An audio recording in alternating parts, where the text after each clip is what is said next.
One of the most positive signs of India's economic recovery is the impressive performance of its goods and services tax (GST) collections. GST is a comprehensive indirect tax that replaced multiple taxes levied by the central and state governments. It is considered a key reform that simplifies the tax system and boosts compliance. In April 2023, India recorded its highest ever GST collection of 1.87 rupees lakh crore, which translates to about $25 billion. This is a remarkable achievement, considering that April is usually a lean month for tax collections due to the end of the financial year. Moreover, this figure represents a 12% growth rate compared to the same month last year, when the country was under a strict lockdown due to the COVID-19 pandemic. The high GST collection in April 2023 reflects several factors, such as improved economic activity, better compliance, increased digitization, and reduced tax evasion. It also indicates that the demand for goods and services has picked up across various sectors, especially in manufacturing, e-commerce, and automobiles. The GST collection also benefits from the recent rationalization of tax rates and slabs, which has made the system more efficient and user-friendly. The robust GST collection in April 2023 is a welcome news for both the central and state governments, as it will help them meet their revenue targets and fund their expenditure plans.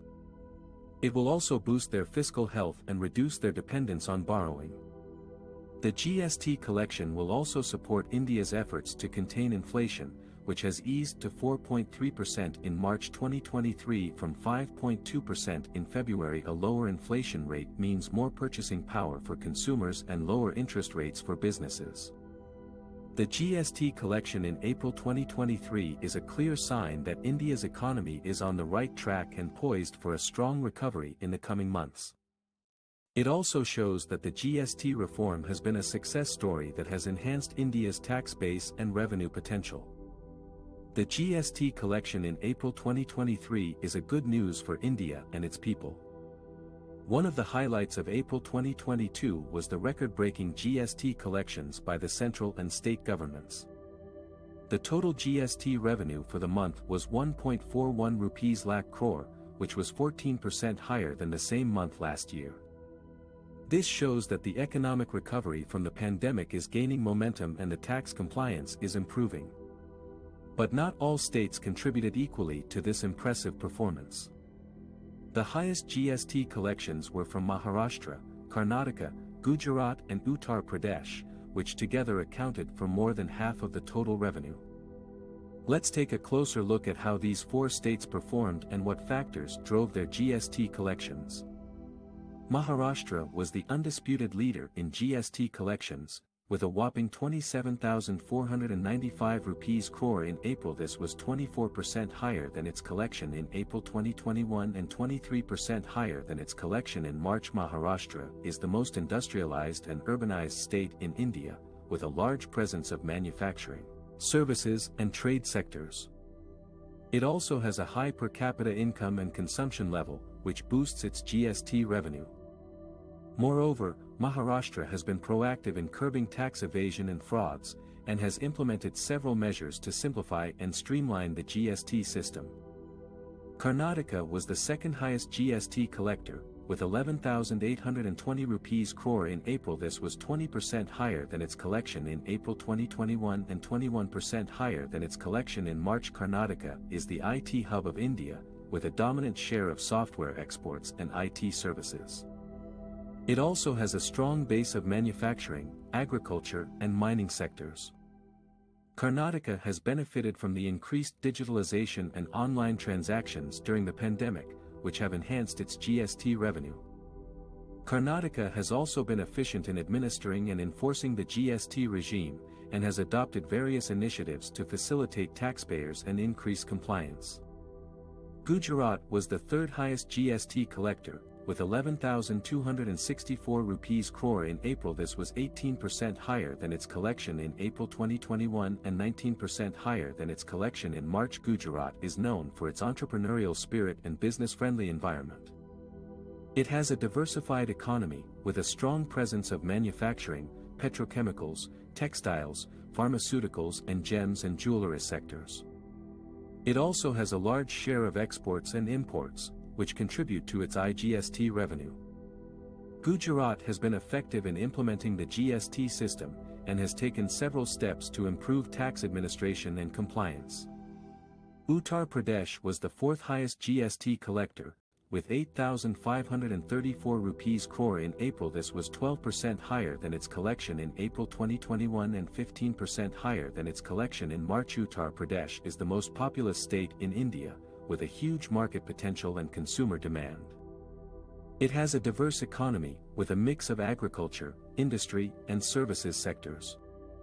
It also has a significant share of interstate trade and e-commerce activities, which generate GST revenue.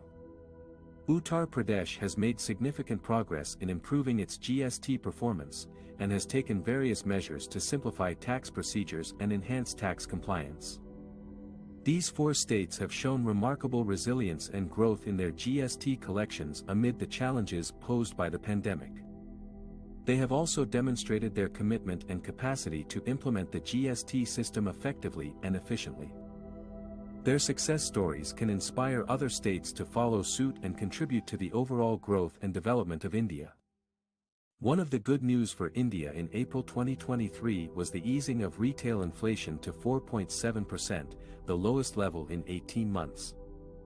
This means that the prices of goods and services that consumers buy were rising at a slower pace than before. Retail inflation is an important indicator of the cost of living and the purchasing power of people. What caused this decline in retail inflation? The main reason was the softening of food prices, which account for nearly half of the consumer price basket. Food inflation moderated to 3.84% in April from 4.79% in March, as the prices of vegetables, edible oils and pulses fell. Food inflation was the lowest since November 2021, when it was 1.87%. Another reason was the moderation of core inflation, which excludes food and fuel prices. Core inflation reflects the underlying demand and supply conditions in the economy.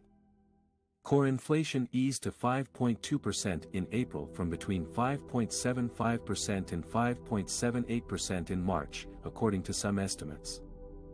This was mainly due to a favorable base effect. As core inflation was high in April, the easing of retail inflation was welcomed by the Reserve Bank of India, RBI, which targets an inflation range of 2% to 6%. The RBI Governor Shaktikanta Das said that the latest inflation outcome gave him and his colleagues a good amount of confidence that the monetary policy was on the right track. The RBI has kept its key repo rate unchanged at 6.5% since October 2022, after 6 consecutive hikes to tame inflationary pressures. The RBI expects growth in the first quarter of 2023/24 to be driven by private consumption, which could benefit from lower inflation and higher disposable income. However, there are some risks and uncertainties that could affect the inflation outlook in the coming months, such as the impact of the second wave of COVID-19, the pace and quality of vaccination, the global commodity prices and the monsoon performance. Therefore, it is too early to celebrate the easing of retail inflation in April 2023 as a lasting trend.